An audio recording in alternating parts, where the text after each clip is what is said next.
So last session में हमने क्या किया था कि देखा था कि इंट्रोडक्शन ऑफ द पाइथन, ठीक ना, पाइथन क्या होता है एंड पाइथन के बारे में, कैसे पाइथन को रन करना होता है, उसके फंडामेंटल्स हमने देखे थे, like as the operators, operators कौन से ऑपरेटर्स होते हैं, देन कास्टिंग, डेटा टाइप्स कौन से डेटा टाइप्स होते हैं, उनका कास्टिंग कैसे होता है, कन्वर्जन कैसे होता है, बेस्ट कन्वर्जन कैसे हम करते हैं, राइट ना। और ऑपरेटर्स को हमने देखा था, greater than, less than, equal to, comparison operator, logical operator, right ना, असाइनमेंट ऑपरेटर। तो इन सारे ऑपरेटर्स को हमने यानी कि लास्ट सेशन के अंदर हमने कवर किया था। सो आज जो हमारा टॉपिक है पाइथन के अंदर, that is the conditional statement. अब हम जाएंगे कंडीशनल स्टेटमेंट के साथ। ओके, हम जाएंगे अब कंडीशनल स्टेटमेंट के साथ, क्योंकि लास्ट सेशन के अंदर हमने ये सब सारी चीजों को कवर करके रखा था, बेसिक फंडामेंटल्स वगैरह। ओके, ठीक है। अगर किसी का कोई मिस होगा तो वीडियोस की लिंक मैं आज एक ग्रुप बनाने वाला हूँ, उसके अंदर मैं ऐड कर दूंगा, और नेक्स्ट भी आपको ये रहेगा, जो भी अपडेट रहेगा उसके अंदर आपको मिल जाएगा। Fine. So what is the conditional statement? What is the conditional statement? देखिए, ये फंडामेंटल जो होते हैं ना, हर एक लैंग्वेज में आपको सेम मिलेंगे। कोई भी लैंग्वेज आप चूज कर लो, एनी लैंग्वेज, हर एक जगह पे आपको हर एक फंडामेंटल क्या मिलता है, फंडामेंटल सेम मिलेंगे। ओके, जैसे इफ एल्स की हम बात करते हैं, conditional statement. What is the conditional statement? What is conditional statement, right ना। कंडीशन, जब हम देखिए, वी आर द ह्यूमन, हम अंडरस्टैंड कर सकते हैं, हम समझ सकते हैं कि सही क्या है, गलत क्या है, राइट। ओके, हमें क्या करना चाहिए, क्या नहीं करना चाहिए। बट मशीन जो होती है हमारी, machine never understand exactly what we do, है ना, क्या कर सकते हैं, क्या करना है, ये उसको समझ में आता है। तो इसलिए हमें हर बार उसका कंडीशन सेट करनी होती है, and we have to check, ये कंडीशन अगर ट्रू रहेगी तो समथिंग एग्जीक्यूट, ये कंडीशन फॉल्स रहेगी तो समथिंग एग्जीक्यूट। तो इस तरीके से हमें उसको इंप्लीमेंट करना होता है। इसी रीजन के लिए हमें कंडीशनल स्टेटमेंट को यूज करना है। तो उसमें सबसे पहले हमारा आता है एक इफ कंडीशनल स्टेटमेंट आता है, एक आता है इफ कंडीशनल स्टेटमेंट, सेकंड आता है हमारा if else conditional statements. Okay, और एक आता है हमारा नेस्टेड, हम बोलते हैं उसको nested if else conditional statement. यहाँ पे स्विच नहीं आता है। अगर हम अदर बैकग्राउंड से है, समथिंग कोई भी C plus plus, C plus, Java वगैरह, तो वहां पे आपने सीखा होगा, वहां पे स्विच भी होता है। But in Python switch is not present, right ना। If else, nested if else, ठीक है। ओके, अब दैट, सो इन सारी चीजों में चीजें पढ़ेंगे, ठीक है। तो मैं अभी यहाँ पे एक दिखाता हूँ आपको, समझ लो कि समथिंग एक कंडीशन में, आपको यहाँ पे कंडीशनल स्टेटमेंट बता रहा हूँ, ठीक है। यहाँ से मानो कि मेरा यहाँ पे प्रोग्राम स्टार्ट हो चुका है, this is start of the program, ठीक है, this is our the start of the program, ठीक है। आफ्टर दैट, ओके, यहाँ पे ना मुझे कंडीशन सेट करनी है। क्या करना है मुझे यहाँ पे? एक कंडीशन सेट करनी है। तो मैंने यहाँ पे क्या किया, उस कंडीशन को सेट करना है मुझे, यहाँ पे कंडीशन को सेट करना है। तो कंडीशन क्या हो सकती है हमारी? कंडीशन देखिए, मैं जस्ट फ्लो, पहले फ्लो डायग्राम को से एक्सप्लेन करता हूँ, उसके उसके बाद हम आगे देखेंगे। सबसे समझ लो कि यहाँ से हमारा स्टार्ट हो चुका है, this is the start. Okay, यहाँ पे हमें कंडीशन, यानी कि हमारा इफ ब्लॉक है, यहाँ पे इफ की कंडीशन होगी। सो इसके बाद हमारे दो पार्ट्स आएंगे, यहाँ पे हमारे दो पार्ट्स होंगे जो हमें एग्जीक्यूट करने होंगे, और एट द एंड ऑफ मुझे इस पार्ट पे आना है, ठीक है। सो बट ये पार्ट हमारा एग्जीक्यूट होगा, राइट ना, मतलब ये तो हम एग्जीक्यूट करेंगे, बट बिफोर दैट ये वाला कोड एग्जीक्यूट करना है या ये वाला कोड एग्जीक्यूट करना है, ये डिपेंड्स होगा हमारे इस कंडीशनल स्टेटमेंट के ऊपर। जैसे मैंने यहाँ से स्टार्ट कर दिया, यहाँ पे आएंगे, यहाँ पे मैंने कंडीशन लगा दी, है ना। ये कंडीशन मानो कि अगर ट्रू है तो ये वाला पार्ट हमारा एग्जीक्यूट होगा, and at the end of फिर से यहाँ पे हम आएंगे, ठीक है। ये रहेगा ट्रू। तो अगर ये रहेगा फॉल्स तो हम यहाँ पे आएंगे, ये वाला पार्ट को एग्जीक्यूट करेंगे, एंड फिर से इस ब्लॉक पे आएंगे, राइट ना। मतलब ये एंड ब्लॉक हम कह सकते हैं। सो अब हमें डिसाइड करना है, ये मेरी कंडीशन है, इज ना, स्टार्ट होता है यहाँ पे मेरी condition, if what is your condition. इन दो ब्लॉक में से, ना, इन दो ब्लॉक में से हमें एक को ही चूज करना है, कंडीशन देनी है, दैट्स इट, क्लियर। ओके, सो अगर ये ट्रू होगा तो ये ब्लॉक, अगर ये फॉल्स होगा तो ये ब्लॉक एग्जीक्यूट करके जाना है, इफ एल्स, इस चीज को हम यूज करेंगे। कंडीशन क्या हो सकती है? व्हाट एवर, ऐसी कंडीशन, जो कंडीशन हमें रिटर्न में बुलियन वैल्यू रिटर्न कर रहे, वही कंडीशन अप्लाई होती है ओनली, कुछ भी कंडीशन नहीं दे सकते।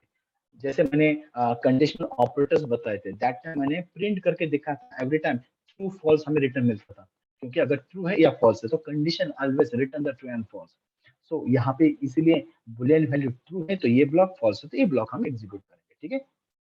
अगर मेरे पास सिर्फ इफ है, सिर्फ मेरे पास इफ है तो स्टार्ट कंडीशन, अगर ट्रू रहेगा तो ये ब्लॉक, नहीं तो डायरेक्टली ये ब्लॉक, राइट। ओके, सो इसको हम हटा देंगे, यहाँ से डायरेक्टली लिखेंगे, बोलेंगे अगर फॉल्स है तो डायरेक्टली आउटर, ये वाला पार्ट तभी एग्जीक्यूट होगा जब कंडीशन में भी ट्रू हो, दैट्स इट। सो यहाँ पे होती है conditional statements, okay. And nested base भी वही होता है, इफ एल्स के अंदर इफ एल्स को हमें लिखना होता है। लेट्स सी एक एग्जांपल देखेंगे हम यहाँ पे, ठीक है। तो नोटपैड में प्रोग्राम लिख रहा हूँ, ओके, उसके बाद हम रन करेंगे कंसोल पे, जो हमारा कमांड प्रॉम्प्ट होता है। हम आईडीईएली, जो हमारा आईडीईएली होता है, जो हम जब हम पाइथन को इंस्टॉल करते हैं उसी के अंदर भी हम प्रोग्रामिंग कर सकते हैं, किसी आईडी के अंदर कर सकते हैं, पाइचाम हो, एनाकोंडा हो, राइट ना। सो उसके अंदर भी हम प्रोग्रामिंग कर सकते हैं। तो प्रोग्राम कहाँ पे भी कर दो, कोई आपका लॉजिक चेंज नहीं होगा, ठीक है। चलो मैं यहाँ पे प्रोग्राम राइट कर रहा हूँ, ओके। सो जैसे कि मुझे चेक करना है तो a इज इक्वल टू 10 और b इज इक्वल टू मेरे पास 20 है, c इज इक्वल टू मेरे पास 30 है, ठीक है। एंड अब मुझे यहाँ पे पहले मुझे सेव करके रखते हैं इसको। तो मैंने डेस्कटॉप पे एक फोल्डर बनाया था, आई थिंक सी ड्राइव के अंदर, मैंने शायद ई में एक मैंने फोल्डर बनाया है, मैंने फॉर्मेट किया था सिस्टम, तो पता नहीं कहाँ पे लिखा है, मे बी डी के अंदर बैकअप ऑफ सी, या, और उसके अंदर डेस्कटॉप, और इस डेस्कटॉप के अंदर मैंने यहाँ पे एक फोल्डर क्रिएट किया था पाइथन 8 वाला, और इसी के अंदर मैं यहाँ पे फिर से एक प्रोग्राम लिखूंगा। जैसे यहाँ पे लिख दिया मैंने test two dot P Y, ठीक है, टेस्ट डॉट पी वाई। तो एक काम करता हूँ, मैं यहाँ से उसको निकाल देता हूँ, ठीक है, और उस फोल्डर को हमारे पाइथन और फिर से मैं हमारे डेस्कटॉप पे रख देता हूँ। सो इजीली ये हमें एक्सेस हो जाएगा, ओके, ठीक है, चलो। सो ये तो हमारा हो गया।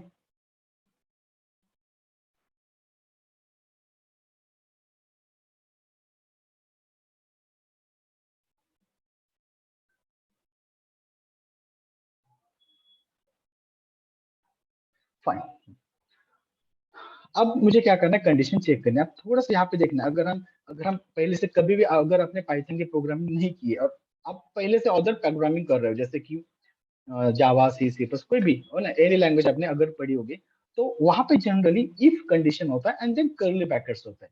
सो सर कर्ली ब्रैकेट्स किस लिए होते हैं, this is the block of the statement, है ना। यहाँ पे आपकी एक लोकल मेमोरी क्रिएट होती है, यहाँ पे क्या होती है, आपकी एक लोकल मेमोरी क्रिएट होती है, याद रखना। जब भी हम ऐसे ब्लॉक करते हैं तो ये लोकल मेमोरी क्रिएट करता है। बट पाइथन के अंदर ऐसा कुछ नहीं होता है, मतलब मेमोरी तो क्रिएट होती है बट हमें कर्ली ब्रैकेट्स लिखने की कोई जरूरत नहीं होती है, ओके। तो क्यों नहीं होती है, क्या नहीं होता है, हम देखेंगे, ठीक है। तो कैसे लिखा जाता है पाइथन के अंदर कोड, किसी भी ब्लॉक को अगर आपको लिखना है तो हम पाइथन के अंदर को कैसे लिखेंगे। तो यहाँ पे मैं कहूंगा, और जैसे मैंने एक जस्ट कंडीशन लिख दिया, इक्वल टू कंपैरिजन ऑपरेटर, हमें पता ही है, अगर ये इफ की कंडीशन अगर ट्रू होगी तभी वो इफ के ब्लॉक को एग्जीक्यूट करेगा, जो मैंने यहाँ पे डायग्राम दिखाई थी। अगर ट्रू होगा तो ये एग्जीक्यूट होना चाहिए, अगर नहीं है तो डायरेक्टली सीधा बाहर आना चाहिए। तो यहाँ पे देखो, किसी की भी बॉडी क्रिएट करनी हो, किसी की भी, चाहे क्लास हो, फंक्शन हो, एनीवेयर, यहाँ पे लिखना होता है कोलन। तो इफ कंडीशन कोलन, एंटर करूंगा, इसके बाद हमें एक स्पेस देना होता है जिसको हम बोलते हैं इंडेंट स्पेस। क्या बोलते हैं हम, इंडेंट स्पेस। तो मैंने टैब दबा दिया, टैब, तो टैब दबा दिया और उसके आगे मैंने समथिंग लिखा, print, if you want to display something, तो मैंने यहाँ प्रिंट लिखा, और मैंने यहाँ पे लिखा दिस इज द ट्रू, एक जस्ट एक मैसेज दे दिया, है ना, नथिंग। यहाँ पे सेमीकोलन हम नहीं देते, जस्ट मैंने यहाँ पे लिखा, सेव कर दिया प्रोग्राम को। अब देखो ये इक्वल टू बी रहेगा तभी ये बॉडी एग्जीक्यूट करेगा। अभी इंडेंट क्या होता है पता है, जब तक ये इंडेंट, इसी के नीचे जब तक हम प्रोग्रामिंग लिखते जाएंगे ना, ये उसकी बॉडी होगी। तो जितना भी प्रोग्राम इस स्पेस के सेम एग्जैक्ट इंडेंट पे लिखेंगे ना, तो होगी इफ की बॉडी। जब हम एक स्पेस देंगे, मतलब टैब का मैंने स्पेस दिया, और यहाँ पे हम इसके नीचे एग्जैक्टली जितने भी लाइन हम तो कोड लिखेंगे वो हमारे इफ के अंदर जाएंगे। और जब हम यहाँ पे आएंगे आउटसाइड दिस, है ना, ये इंडेंट का स्पेस और इफ के एग्जैक्टली सेम लाइन पे जब आते हैं ना, तो समझ लेना हम आउट ऑफ द इफ है। इसलिए मैंने पहले बोला, अगर हम थोड़ा अदर बैकग्राउंड से है, अगर आपने कभी पाइथन को नहीं देखा है, सो फर्स्ट टाइम कर दिया, बाकी अब अगर आपने किया होगा तो थोड़ा सा आपके लिए स्टार्टिंग में कंफ्यूजन हो सकता है, बट प्रैक्टिस से आपको ये सब सारी चीजें समझ में आएंगी। तो पहले इफ कंडीशन लिखा है, कंडीशन देना है, कोलन लिखा, उसके बाद इंडेक्स देखिए, we have to write all the code. इस लाइन में हम जितना भी कोड लिखेंगे, राइट ना, इस लाइन में जितना भी कोड लिखेंगे, this is under the if block. तो ये अपना इफ का ब्लॉक होगा, याद रखना, ये अपना इफ का ब्लॉक होगा, यानी इफ की बॉडी होगी। ठीक है, okay, let's see. Okay fine. And अगर ऐसा नहीं है, ठीक है, मतलब तो इस इफ के बाहर आएगा, जो भी इसके आगे जो भी प्रोग्राम रहेगा वो हमारा मिलना चाहिए, राइट ना। तो we can say after if block, ये आफ्टर इफ, तो ये तो एग्जीक्यूट होने वाला ही है, राइट ना। सो लेट्स सी, एक बार इसको रन करके दिखाता हूँ। हम जाएंगे यहाँ पे हमारे कमांड प्रॉम्प्ट पे, राइट ना, ब्लैक स्क्रीन पे हमारे जाएंगे। सो यहाँ से हम जाएंगे, हम cd डेस्कटॉप करेंगे, ये उस दिन मैंने बता दिया सब साइड से। आफ्टर cd यहाँ पे हमें जाना है हमारे फोल्डर में python_8, जो हमारा फोल्डर है, और जिसके अंदर सबसे पहले हमारे पाइथन के इंटरप्रेटर को लिखना होता है, जैसे कि पाइथन या पी लिख सकते हो, देन स्पेस, ओके, एंड हमारे प्रोग्राम का फाइल का नेम test.py। सो ये हमें देगा आफ्टर ये block, right. So that means ये कंडीशन फॉल्स है, ये कंडीशन फॉल्स है, ये रिटर्न फॉल्स है, इसलिए इफ के अंदर नहीं गया। इफ के अंदर की बॉडी तभी एग्जीक्यूट होगी ऑब्वियसली जब इफ की कंडीशन सेटिस्फाई होगी। अब ये तो सेटिस्फाई है ही नहीं, तो इसके अंदर बॉडी एग्जीक्यूट नहीं करेगा, ये डायरेक्टली इसके अंदर आएगा, मतलब बाहर आएगा। हाँ, इन केस अगर ये वैल्यू मेरे ट्रू है, अब देखो if A is equals to B, condition is true, condition true है तो इसके अंदर जाएगा, ये प्रोग्राम जितना भी कोड इस लाइन में वो एग्जीक्यूट होगा, इसके बाहर निकलेगा, एंड देन ये भी लाइन हमारे एग्जीक्यूट होगी, क्योंकि बस हमें ये चेक करना है कि ये वाला पार्ट कब एग्जीक्यूट होगा। ये तब एग्जीक्यूट होगा जब ये कंडीशन हमारे सेटिस्फाई हो, सेटिस्फाई इन द सेंस ये ट्रू हो। तो मैंने यहाँ पे फिर से रन कर दिया, आप देखो ट्रू वैल्यू मिला and after the block, clear. तो ये किस तरीके से लिखा जाता है, चलो मेरे पास और एक, मैंने दो लिखा, true value, this is my first line code, just okay, this is my first line code, this is second line code, ठीक है।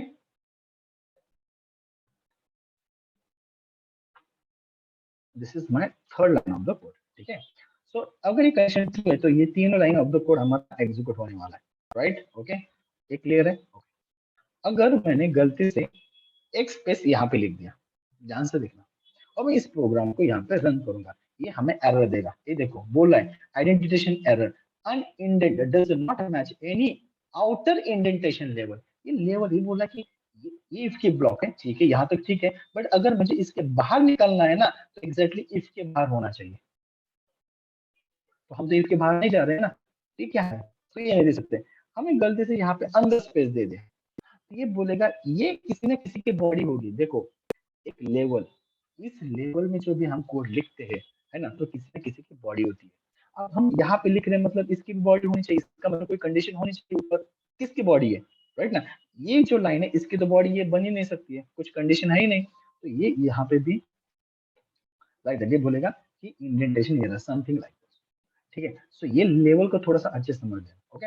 अगर समझ लो कि मैंने एक स्पेस दे दिया, एक स्पेस दे दिया और प्रोग्राम को रन कर दिया, ठीक है। So just put in chat box, यहाँ पे चैट बॉक्स मैंने ओपन किया है, ठीक है, चैट बॉक्स में आप मुझे बता दो कि ये आउटपुट मिलेगा या नहीं मिलेगा, यस और नो, दैट्स इट। बस आपको दो आंसर देना है, अगर मिलेगा तो बोलना यस, अगर आपको लगता है इसमें आउटपुट नहीं मिलेगा तो बोलना है नो।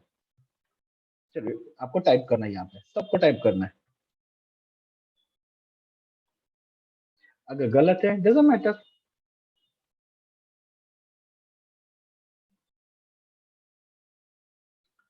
है ना, अगर गलत है तो आई विल एक्सप्लेन, ठीक है, बट एक आप खुद भी जज कर सकते हो, थोड़ा देख सकते हो कि यस क्या हो सकता है क्या नहीं, राइट ना। सो ठीक है, देखिए तो यहाँ पे देखो a equal to B, condition क्या है हमारी, ट्रू है, ट्रू है तो अंदर जाएगा। तो हमने क्या किया, मैंने एक स्पेस दिया है, मैंने कितने दिया, एक स्पेस दिया, राइट ना। मैं इसको रन करूंगा एंड बूम, ये देखो आउटपुट आपको मिल रहा है। तो दैट मीन्स सर हम यहाँ पे एक स्पेस भी दे सकते हैं एज अ बॉडी, इंडेंट चल सकता है। चलो मैं यहाँ पे ना दो स्पेस दे देता हूँ, दो स्पेस देते, सेव कर दिया, और मैंने यहाँ पे फिर से रन कर दिया, फिर भी आउटपुट आ रहा है इसकी बॉडी, है ना। तीन स्पेस दोगे तो भी चलेगा, तो भी आउटपुट देगा। अब मैं चार स्पेस दूंगा ना, तो भी आउटपुट देगा, ध्यान में रखना, ये भी मेरा चलेगा। ये देखो, ओके, मैं पांच स्पेस दे रहा हूँ, ओके, 1 2 3 4 5, ये देखो चल रहा है कि नहीं? ओके, सो देन हाउ, कितना स्पेस देना चाहिए, है ना? तो देखना, आइडियली आइडियली यहाँ पे ना 4 स्पेस दिए जाते हैं। कितने स्पेस दिए जाते हैं? 4 स्पेस दिए जाते हैं। ठीक है, तो हम 4 स्पेस इसलिए देते हैं ताकि अगर मैं एक ही स्पेस यूज करूंगा तो हमें उसका लेवल समझने में बहुत दिक्कत आएगी। अब वी कैन आइडेंटिफाई कि यार इसकी लेवल कौन सी है, क्योंकि एकदम चिपक चिपक के आ जाएगा ऐसे, ठीक है ना? और 2 स्पेस देंगे तो हमें मैन्युअली 1-2 स्पेस देने होंगे। 3 स्पेस देना है, मैन्युअली 3 स्पेस देने होंगे। अगर मुझे 4 स्पेस देना है ना, तो मुझे मैन्युअली 4 स्पेस देने की जरूरत है। मैं टैब भी दबा दूंगा तो 4 स्पेस आ जाता है। समझ में? मैं टैब दबाऊंगा ना तो कितने आते हैं? 4 स्पेस ले लेता है। इसलिए आइडियली टैब का यूज किया जाता है एज एन स्पेस के लिए। सो वी कैन से कि आपको 4 स्पेस देना चाहिए आइडियली। ठीक है, तो ये समझ में होगा कि ब्लॉक इफ की कंडीशन, उसका ये ब्लॉक होगा, अगर ट्रू होगा तभी एग्जीक्यूट होगा, नहीं तो ये इसके बाहर तो जाएगा ही जाएगा। ठीक है, ओके, चलो। सो मैंने यहाँ पे लिखा, अगर देखो अब मेरे पास है ना, सिचुएशन ऐसी होती है कि मेरे पास है ना 2 ही ऑप्शंस होंगे। मेरे पास कितने ऑप्शंस होंगे? 2 ही ऑप्शंस होंगे। दैट मीन्स कि देखो, एक को मैंने एक नंबर दिया और बोला कि ये नंबर ट्रू है, यानी कि ये नंबर पॉजिटिव है, तो हम बोलेंगे पॉजिटिव। ऑब्वियसली पॉजिटिव होगा नंबर, तो ये निगेटिव नहीं होगा। अगर निगेटिव यानी कि पॉजिटिव नहीं है तो नेगेटिव होगा। मतलब 2 ही ऑप्शन जब हमारे पास होते हैं, 2 ही चॉइस होते हैं ना, दैट टाइम हम इफ एल्स इस कंडीशन स्टेटमेंट्स को यूज करते हैं। 2 के ऊपर हमारे पास कोई ऑप्शंस नहीं है, only 2 options. Then that time हम क्या करते हैं? हमारे इफ एल्स इसको यूज करते हैं। सो देखिए, अब इफ की कंडीशन ट्रू होगी तो इफ में जाएगा, अगर इफ की कंडीशन फॉल्स है तो ये जाएगा एल्स ब्लॉक में। मैं एल्स लिखूंगा, कर्ली ब्रैकेट्स दूंगा एंड टैब दबा दूंगा। देखना, है ना, इंडेंट स्पेस ये प्रॉपर्ली आना चाहिए। ठीक है, इसके ऊपर अच्छे से प्रैक्टिस आपको करनी है। देन मैंने यहाँ पे लिखा this is my something execution आपके यहाँ पे हो रहा है। ठीक है, ओके ग्रेट, ओके, यहाँ से हमने लिख दिया। अब यहाँ पे मेरे पास 2 ऑप्शन जो मैंने यहाँ पे अभी डायग्राम दिखाई थे, राइट? अगर ट्रू होगा तो ये वाला ब्लॉक, अगर फॉल्स है तो ये वाला ब्लॉक एग्जीक्यूट कर लो। एट द एंड ऑफ तो आपको ये वाला पार्ट तो मिलेगा ही मिलेगा। बस हमारी जो रिक्वायरमेंट है, so we have to run, हमें जो रन करना है ना, एक तो ये वाला ब्लॉक रन करना है, नहीं तो ये वाला पार्ट एग्जीक्यूट करना है। सो आउट ऑफ दिस हमें क्या करना है? Out of 2 block, in 2 block में से एक को एग्जीक्यूट करना है। डिपेंड डिपेंड होगा आपकी कंडीशन। अगर मेरी इफ की कंडीशन ट्रू होगी तो इफ का ब्लॉक एग्जीक्यूट होगा, एल्स कभी भी एग्जीक्यूट नहीं होगा। अगर हमारा इफ की कंडीशन फॉल्स होगी then only else will be execute, either और। अगर इफ ट्रू है तो इफ, नहीं तो एल्स। ठीक है, चलेगा। तो इफ एल्स का ये है, तो A equal to B, condition is true. ये कंडीशन कुछ भी हो सकती है, greater than, less than, equal to, not equal to, and और नॉट। जितने भी हमने ऑपरेटर्स पढ़े सबकी मिलकर कंडीशन हो सकती है, but at the end of इसने रिटर्न ट्रू या फॉल्स करना चाहिए। ठीक है, तो जस्ट मैंने यहाँ पे लिखा A equal to C. So A equal to C condition false, तो इफ के अंदर नहीं जाएगा, ऑब्वियसली जाएगा हमारा एल्स के अंदर। तो एल्स का ब्लॉक हमारा एग्जीक्यूट होगा। देखो, एल्स पार्ट, उसके बाद आफ्टर द इफ ब्लॉक, जो भी लास्ट का प्रोग्राम एग्जीक्यूट होगा बट जाएगा एल्स के अंदर। तो एल्स एल्स में कभी भी गलती से भी ऐसे कंडीशन नहीं देनी है, ऐसा कभी भी नहीं लिखना है ना? बहुत बार लोग करते हैं, यहाँ पे कंडीशन दे देते हैं। सो एल्स में कभी भी कंडीशंस नहीं होती है। सो मेरे पास 2 ब्लॉक है, तो गुड है कि मेरा दोनों में से एक मेरा एग्जीक्यूट हो रहा है। ये भी सही है, दोनों में से एक ही एग्जीक्यूट करना है तो हमारा इफ एल्स से काम चलेगा। बट मेरे पास 2 से भी ज्यादा ऑप्शंस है। दैट मीन्स मेरे पास ना मल्टीपल ब्लॉक्स है, एंड आउट ऑफ ब्लॉक मुझे किसी एक को एग्जीक्यूट करना है। एग्जांपल देता हूँ, जैसे एक मेडिकल स्टोर्स है, जैसे आप घर हो, घर के आसपास आपका मेडिकल स्टोर्स है, और 4-5 मेडिकल स्टोर्स है आपके घर के साइड में, एंड आपकी रिक्वायरमेंट समथिंग, आपको कुछ एक टैबलेट्स लाना है, राइट? तो आप फर्स्ट मेडिकल स्टोर में जाओगे। फर्स्ट मेडिकल स्टोर में अगर आपको टैबलेट्स मिलेगी तो हमें आगे जाने की कोई जरूरत है नेक्स्ट वाले मेडिकल स्टोर में जाने की? नहीं ना, क्योंकि मैं उधर ही सेटिस्फाई हो रहा हूँ, वहां से हम वापस आएंगे। अगर वहां पे मेडिसिन नहीं मिलेगी तो अब हम नेक्स्ट मेडिकल स्टोर पे जाएंगे, और नेक्स्ट मेडिकल स्टोर पे फिर से चेक करेंगे। ऐसा नहीं है कि फर्स्ट मेडिकल स्टोर पे नहीं मिलेगा मतलब सेकंड में मिलेगा ही मिलेगा, इफ एल्स ऐसा नहीं है, ये नहीं तो वो, राइट ना? सो हमें नेक्स्ट मेडिकल स्टोर में जाना है and again we have to check वहां पे है या नहीं।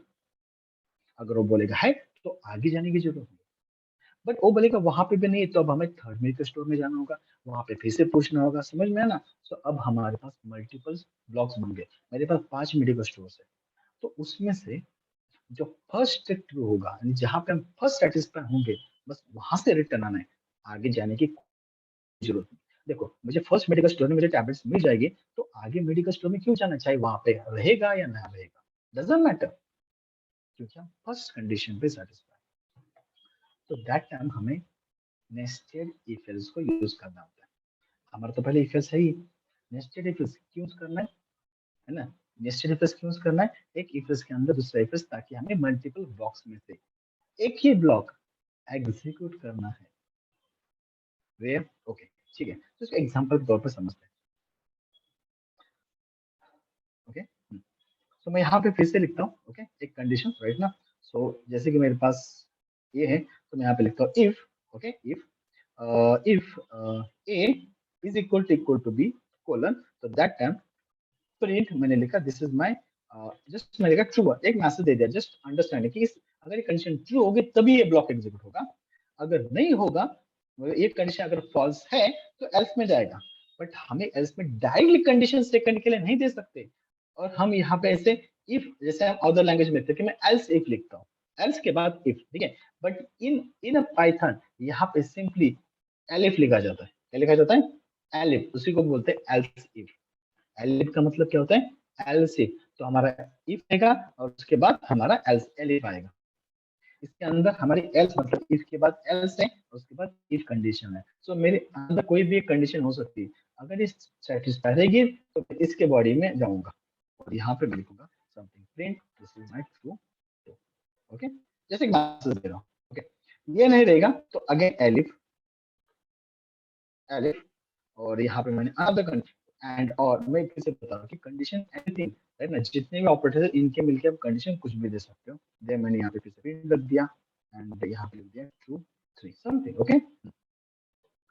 And at the end of, मैंने यहाँ पे लिख दिया एल्स, एंड बोला कि this is my else part, मैंने बोला this is my else part, okay, ठीक है, फाइन।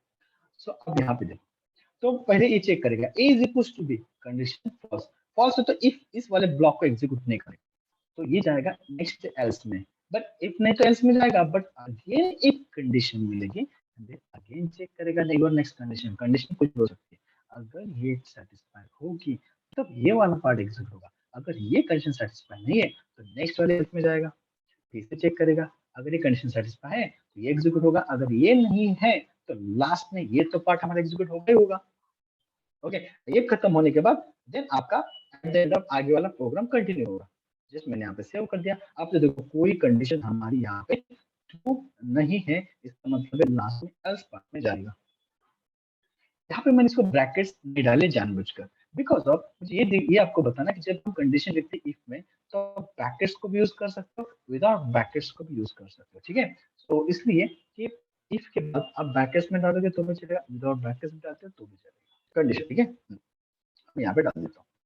सो इस तरीके से हम क्या कर सकते हैं, इस इफ एल्स को यूज करते हैं, इसमें से फर्स्ट कंडीशन जो भी सेटिस्फाई होगी, हमें आगे जाने की जरूरत नहीं है। A is equal to B false है, एल्स में आएगा B is equal to true है, तो ये वाला पार्ट मिलेगा जो कंडीशन सेटिस्फाई होगी, जहाँ पे कंडीशन सेटिस्फाई होगी।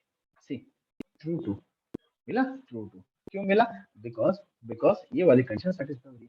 अब ऐसे भी हो सकता है आप मेडिकल स्टोर में जा रहे हो और जो आपको मेडिसिन चाहिए ऑल मेडिकल स्टोर में अवेलेबल है, ये देखो ऑल कंडीशन आर सेटिस्फाई, ये पहला मेडिकल स्टोर है सेटिस्फाई, सेकंड भी सेटिस्फाई, थर्ड भी सेटिस्फाई, फोर्थ वाला तो है ही है ही।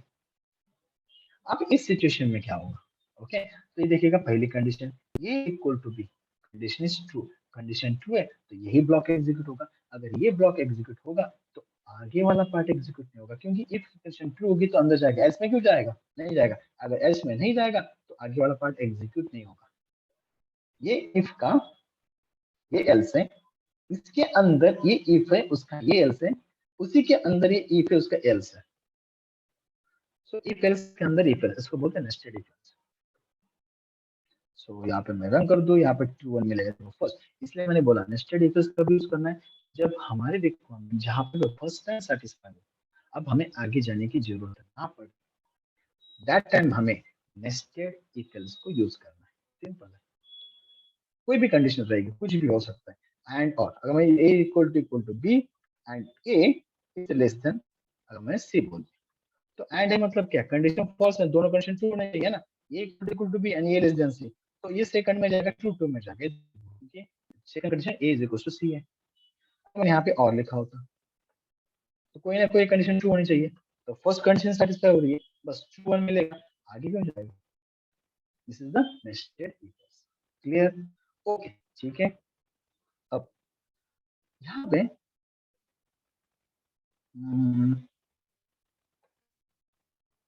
ठीक, मैंने यहाँ पे लिखा अगर ये ग्रेटर देन बी है, क्या लिखा मैंने, ए ग्रेटर देन बी है तो यहाँ पे आएगा। उसके हमने फिर से लिखा अगर यहाँ पे बी ग्रेटर देन सी है तो यहाँ पे आएगा। And something I just write here, B is B is greater than C, ये मैसेज मैंने दिया, मैंने इसका एल्स लिख दिया। ठीक है, यहाँ पे मैंने लिखा प्रिंट, ओके, यहाँ पे लिखा कि ए, राइट ना, ए मतलब जस्ट कुछ भी this A is greater than B, ठीक है, ऐसे लिखा मैंने। ठीक है, एंड सी डी में बोल सकता हूँ एंड सी, ठीक है, देखा, ओके। एंड इसके बाद मैंने यहाँ पे लिख दिया एल्स, ठीक है, एंड यहाँ पे कंडीशन मैं फिर से लिखा print B is greater than A, एक जस्ट मैसेज दे रहा हूँ, ठीक है, बस आपको यहाँ पे चेक करना कि what will get the output, ठीक है। So we have to check कि हमें यहाँ पे आउटपुट क्या मिलेगा। ठीक है, आप मुझे यहाँ पे चैट बॉक्स में बता सकते हो कि what will get the output.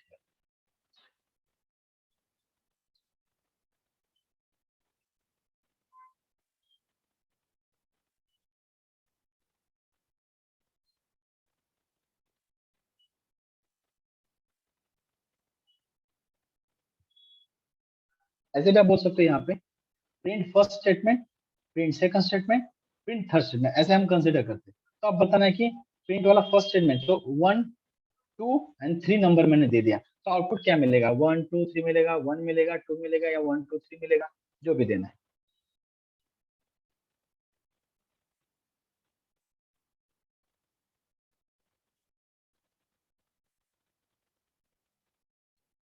Print first statement और कौन सा स्टेटमेंट हमें एग्जीक्यूट होगा।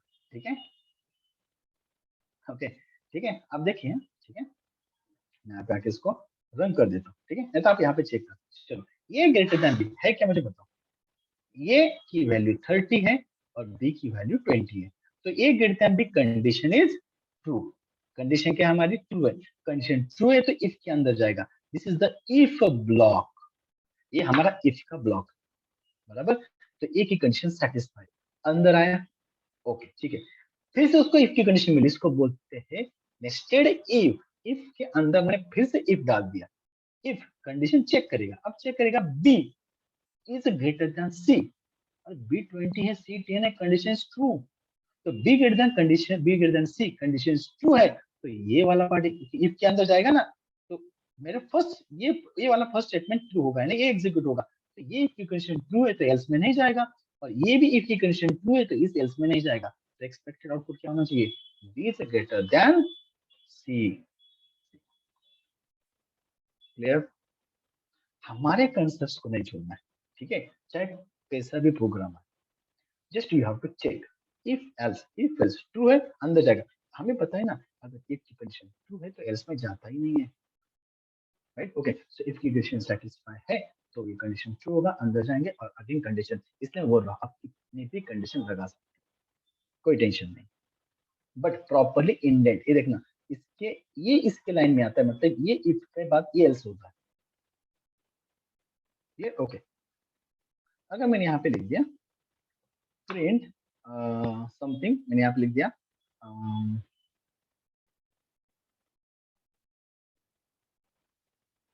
यहाँ पे लिख दिया मैंने प्रिंट 1 2, प्रिंट थर्ड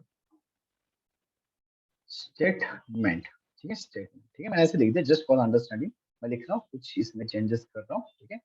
एंड यहाँ पे मैंने एलिफ डाल दिया, ओके, ठीक है, इज ग्रेटर देन बी, ठीक है, and B greater than C, B greater than बीच,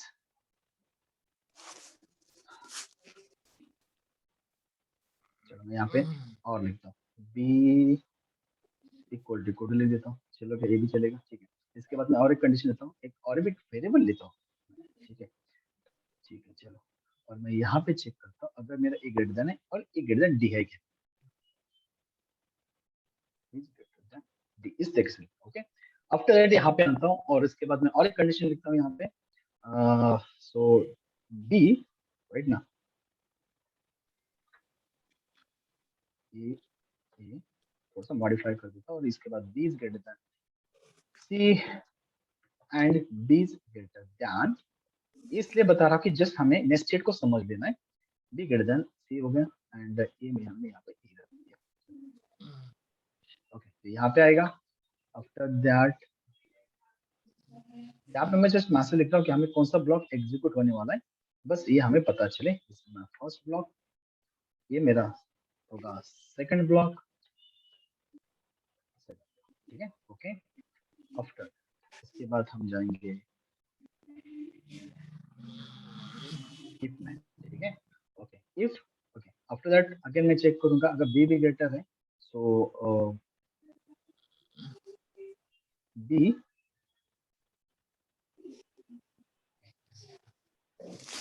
यही तो मेन दिमाग खराब करता है। सी के लिए चेक करेंगे, सी इज ग्रेटर देन बी और सी इज ग्रेटर देन बी, ठीक है।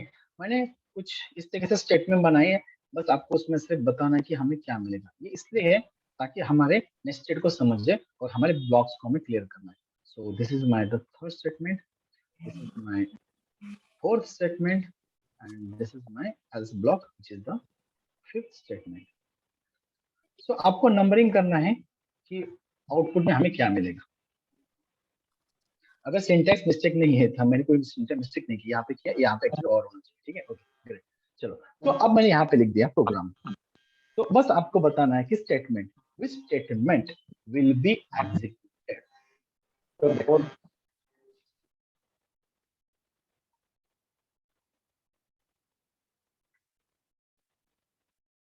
ठीक से देखना है, समझ लेना है, एकदम सिंपल है, ठीक है। बस प्रॉपरली ब्लॉक ब्लॉक की मेमोरी और हमारे कंसेप्ट को समझना है कि कौन सा इफ के बाद कौन सा आता है, कौन सा नहीं आता है, ओके, गुड, ठीक है,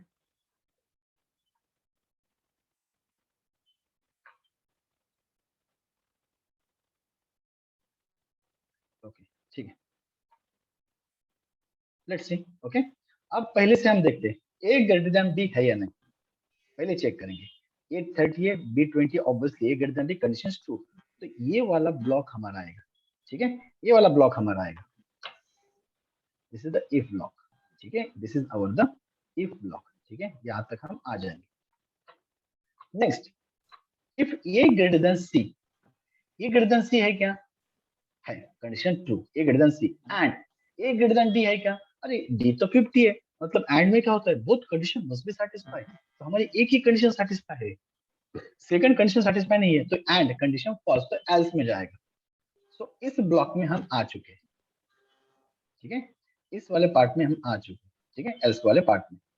अब यहाँ पे B greater than C, B greater than C है क्या, yes, B greater than C, condition true, and B greater than A है क्या, अरे बी ग्रेटर देन ये नहीं है, ये तो कंडीशन फॉल्स हो जाएगी। फिर अगर ये कंडीशन फॉल्स होगी, है ना, तो इसके बाद में कोई भी पार्ट नहीं है, समझ में है ना, एल्स इफ इसके बाद कोई पार्ट है, कोई भी यहाँ पे पार्ट नहीं है, और इस इफ के अंदर भी नहीं जाएगा, क्योंकि इसके अंदर ही नहीं जाएगा तो ये कंडीशन ट्रू नहीं होगा।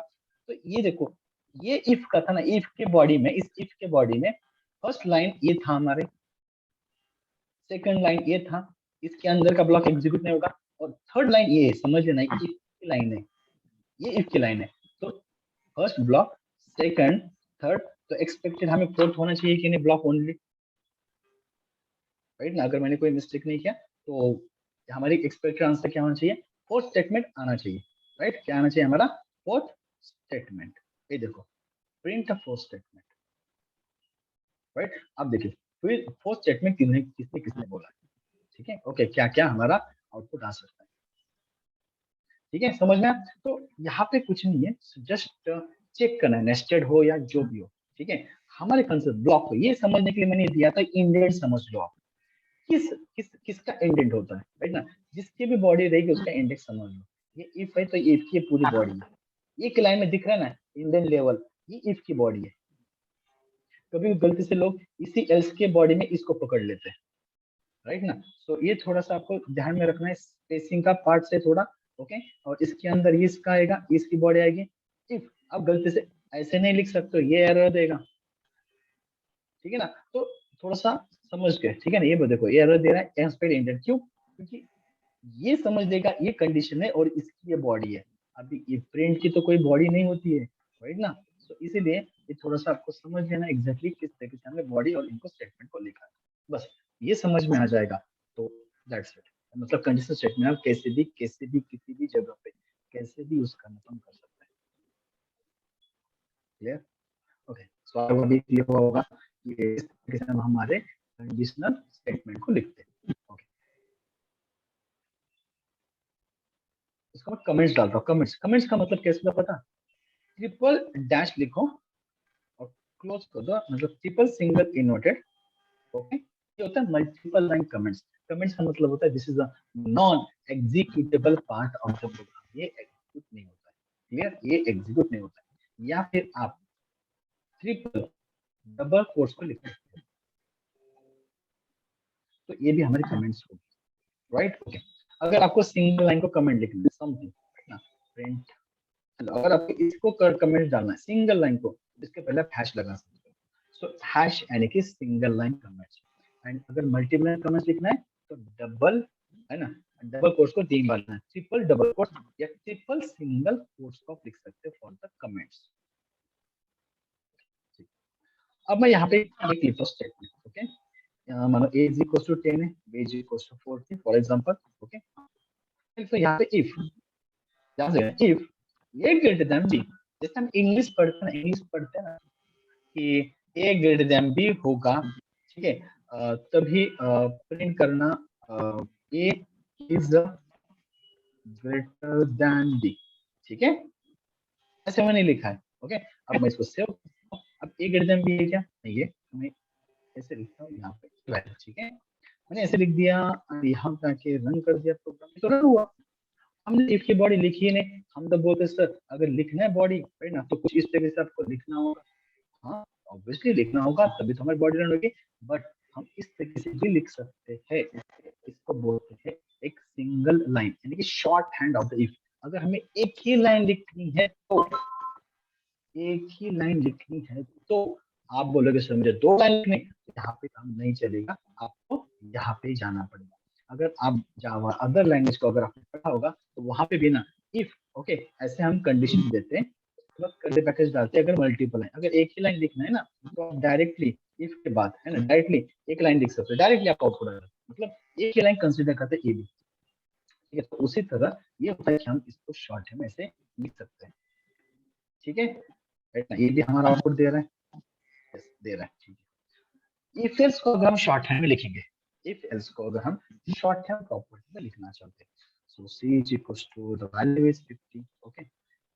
ये चलो एक इसमें लिखता हूँ, अगर ए ग्रेटर देन बी होगा तो प्रिंट करना है मुझे ये ग्रेटर देन बी, राइट ना, ओके। तो इसको इफ एल्स में लिखना है तो थोड़ा उल्टा लिखना है, पहले प्रिंट करना होगा मुझे, प्रिंट करो ये ग्रेटर देन बी इफ, अगर मेरा ये ग्रेटर देन बी होगा।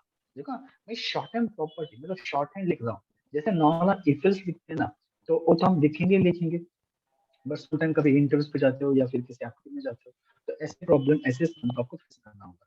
तो प्रिंट प्रिंट कर लो A is greater than B, अगर if A greater than B होगा, नहीं तो एल्स में जाओ, प्रिंट कर लो B is greater than A, समझ में, इज ग्रेटर देन, ठीक है।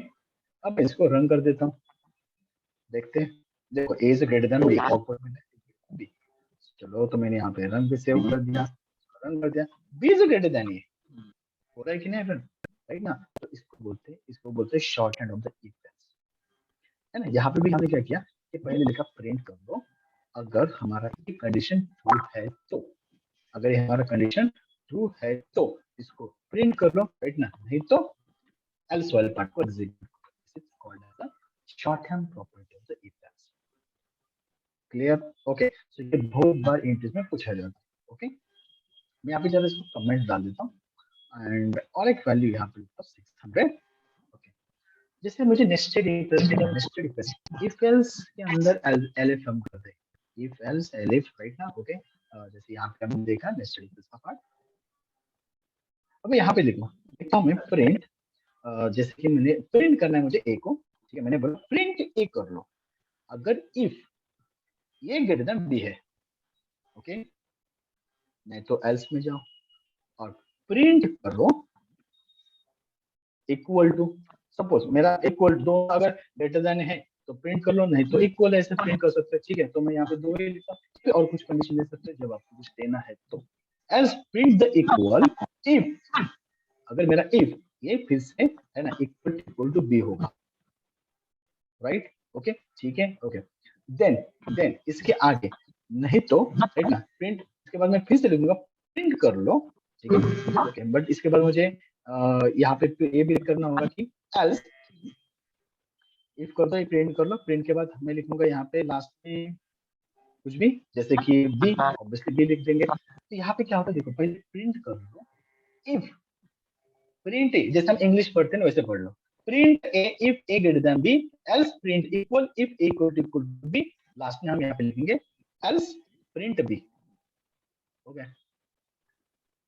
सिंपल है ना, ठीक है। मैं लिखूंगा प्रिंट ए कर लो अगर मेरा ए ग्रेटर देन बी है, एल्स में जाएगा ही नहीं, but A greater than B नहीं है, obviously A greater than B है नहीं है, एल्स में जाएगा, बोलेगा इक्वल है क्या, तो इक्वल प्रिंट कर लो, if both are equal, but equal भी नहीं है, एल्स प्रिंट कर लो बी, ठीक है। सो इस तरीके से हम इसको रन कर सकते हैं। तो ये बी मिल रहा है मतलब ये हमने इक्वल नहीं, अगर मेरे यहाँ पे लिखा 100, दोनों इक्वल वैल्यूज है, सो ये बोलेगा बोथ आर द इक्वल, अगर इसकी वैल्यू करना है तो ए इज द ग्रेटेस्ट।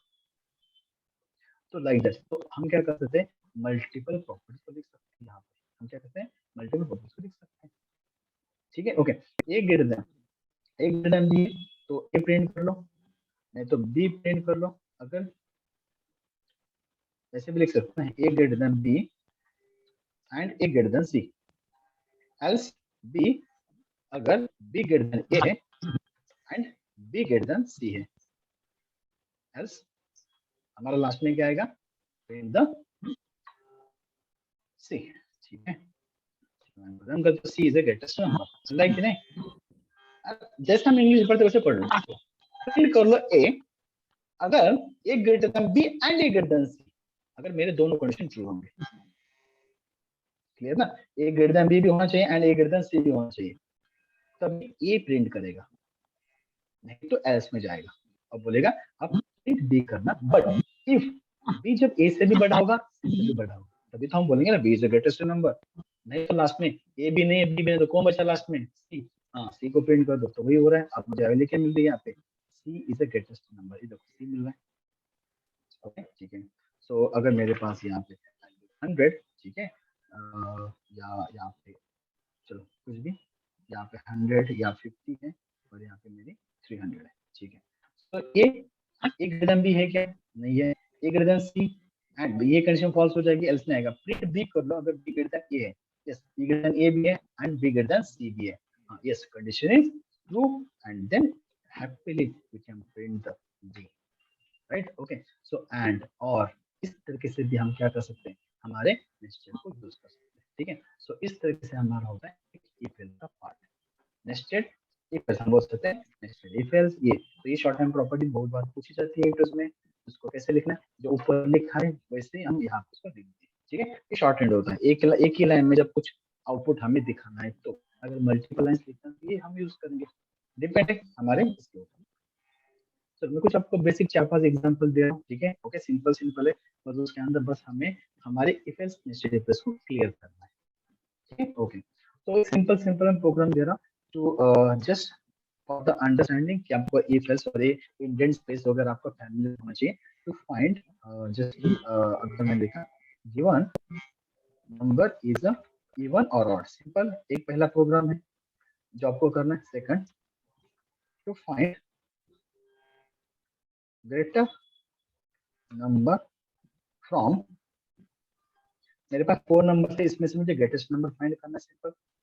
ओके, ये आपको एग्जांपल करना है। टू फाइंड,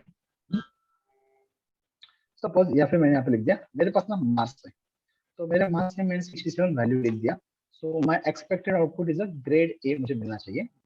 अगर मेरी वैल्यू मार्क्स, अगर मेरी वैल्यू 70 से ऊपर है तो मुझे ए ग्रेड मिलना चाहिए। अगर मेरे मार्क्स, ठीक है, मेरे मार्क्स 69 के बीच में है तो मुझे मिलना चाहिए बी ग्रेड। अगर मेरे मार्क्स 50 टू 59 के बीच में है तो मुझे ग्रेड मिलना चाहिए is nothing but is a C, and अगर 50 से कम है तो इट विल बी, ठीक है। सो एक आपको वेरिएबल लेना है और उसके हिसाब से आपको ग्रेड को डिस्प्ले करना है। Fourth,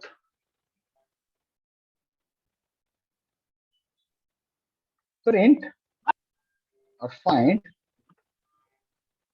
given character is Oval और नॉट ओवल, ठीक है, ए ई आई ओ, जो अगर ओवल है तो बोल दो इज एन ओवल, अगर नहीं है तो नॉट ओवल, ठीक है। जो आपको फाइंड करना है, आपको स्मॉल लेटर के लिए, ओनली स्मॉल लेटर, ओके, ठीक है, not the upper letter, only for the small letter के आपको फाइंड करना है।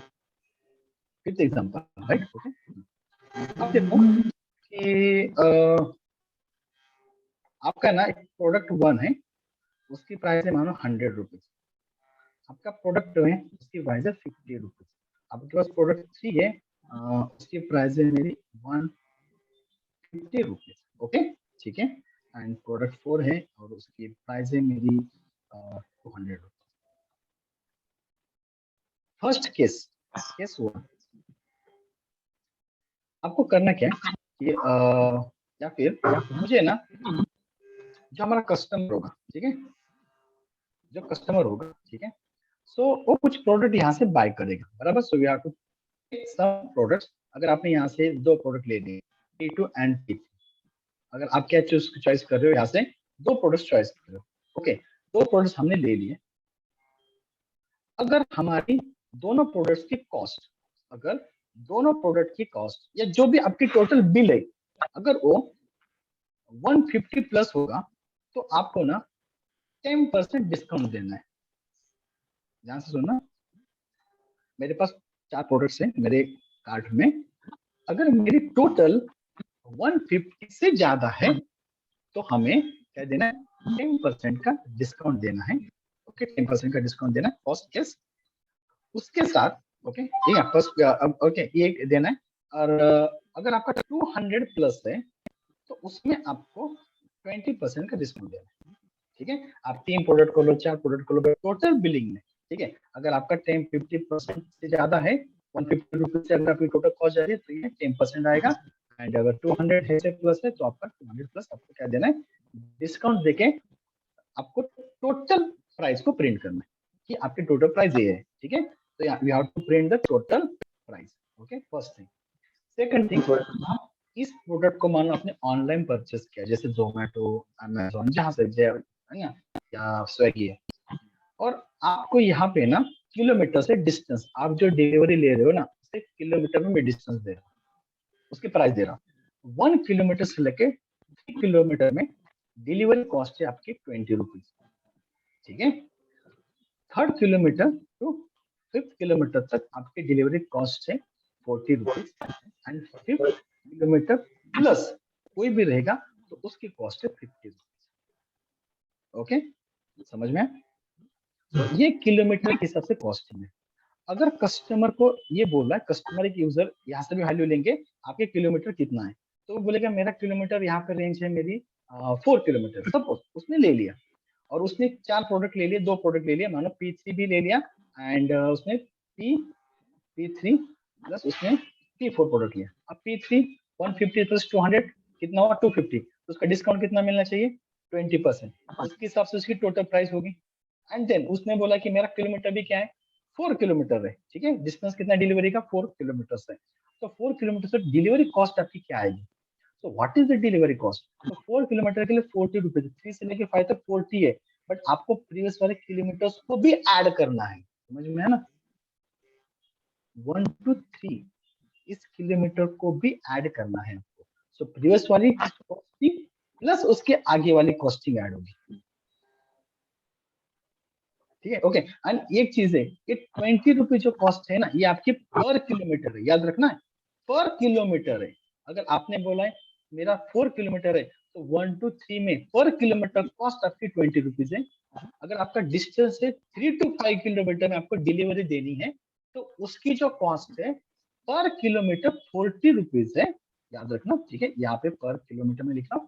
एंड अगर आप 5 किलोमीटर से आगे जाते हो, 5 नहीं 5 से आगे, ठीक है, 5 प्लस में जाते हो, तो पर किलोमीटर कॉस्ट आपकी 50 रुपीज लगेगी, जैसे एग्जांपल मैंने दे दिया, ठीक है, ओके।